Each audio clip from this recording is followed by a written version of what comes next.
Na matéria de hoje, nós vamos falar sobre o Dia Mundial de Conscientização sobre a Violência contra a Pessoa Idosa. Dia Mundial que comemora-se amanhã, dia 15 de junho. E eu estou aqui com a psicóloga Luciana Mel, que participa então com a gente, cumprimentando inicialmente os ouvintes e nos falando do objetivo desta data. Boa tarde. Boa tarde, Sávio. Boa tarde a todos os ouvintes. Nós estamos aqui hoje para falar dessa conscientização sobre a violência contra a pessoa idosa. Então, essa data, lá em 2006, a ONU e a Rede Internacional de Prevenção à Violência contra a Pessoa Idosa, eles instituíram para que as pessoas do mundo todo tenham essa consciência que existe a violência contra a pessoa idosa. E também para transmitir ao maior número de pessoas a ideia de não aceitar essa violência como uma coisa normal, como uma coisa natural. Então, por isso que devemos incentivar a apresentação, o debate e o fortalecimento das mais diversas formas de prevenção a essas violências. E aqui em Prudentópolis, quais são os trabalhos realizados com a pessoa idosa? Na Secretaria de Assistência Social,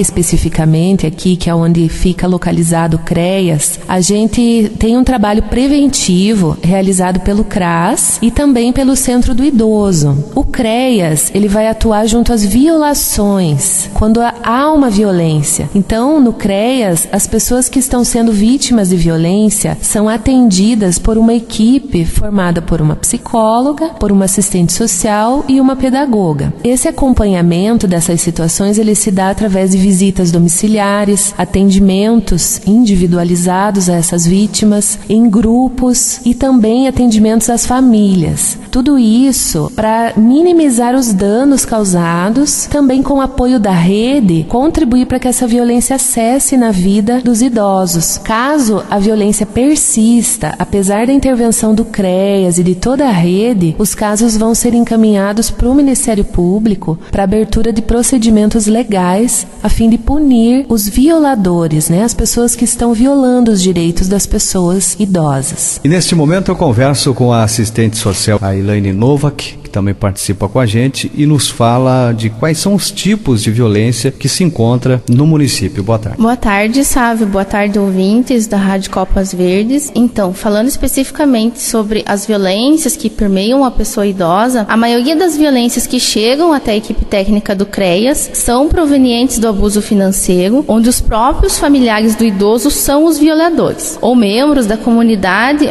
onde o idoso reside. Por exemplo, nós podemos citar os comerciantes, vizinhos. As pessoas idosas acreditam que deixar o cartão em posse do comerciante local ou outro membro da comunidade onde elas moram lhe traz benefícios. Por exemplo, uma carona quando precisa vir para o centro da cidade, ou a entrega da compra na casa do idoso, o empréstimo de dinheiro para a compra de um eletrodoméstico ou outras questões que o idoso queira adquirir. E esses indivíduos algumas vezes enfrentam até mesmo a equipe técnica, se colocando como responsáveis pelas pessoas idosas. Quando a equipe técnica vai abordar essas pessoas que estão de posse dos documentos e do cartão do idoso, eles acabam relatando que eles são mais aptos para cuidar do idoso e administrar esse benefício até mesmo que os próprios filhos da pessoa idosa. Outras vezes, os familiares em posse do cartão do idoso só compram o que eles acham necessário. Dessa forma, eles negligenciam os cuidados e os desejos da pessoa idosa. A família acaba não levando em conta o desejo do idoso,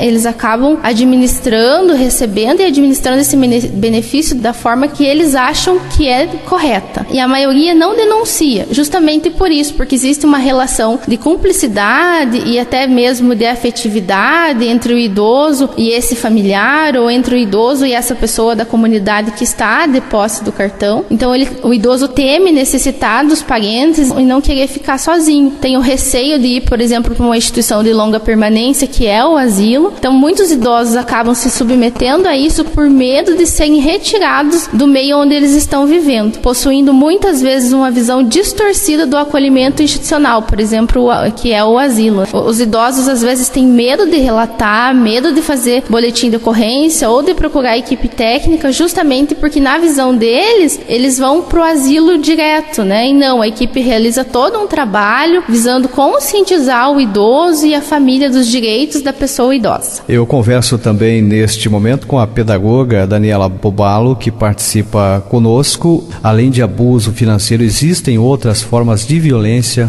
no município? Boa tarde. Boa tarde, Sávio. Boa tarde, ouvintes da Rádio Copas Verdes. Bem, então, além do abuso financeiro, encontramos também a negligência, a violência verbal, como também a violência física. Em todos os casos, a violência psicológica está presente, a qual fere a autonomia e a autoestima da pessoa idosa. Por isso, todos somos chamados a agir diante das violências, pois se ficarmos calados, acabamos sendo coniventes com ela. É importante lembrarmos que as denúncias são anônimas, então não precisam ter medo em relação à denúncia. Os telefones para realizar essa denúncia, nós temos o CREAS com o telefone 3908-1109, o Disque 100, é importante lembrar que é só aceito de telefone fixo, e também o 0800 41 0001, que é o Disque Idoso Paraná. Então vou repetir mais uma vez os números dos telefones. O CREAS, então, que é da nossa equipe, né? 3908-1109, o Disque 100, telefone fixo, e o 0800 41 0001, que é o Disque Idoso Paraná. Aproveito então o espaço para agradecer as minhas colegas da equipe, CREAS, como também a nossa secretária de Assistência Social, Beatriz Aparecida Klosowski. Muito obrigado, Sávio.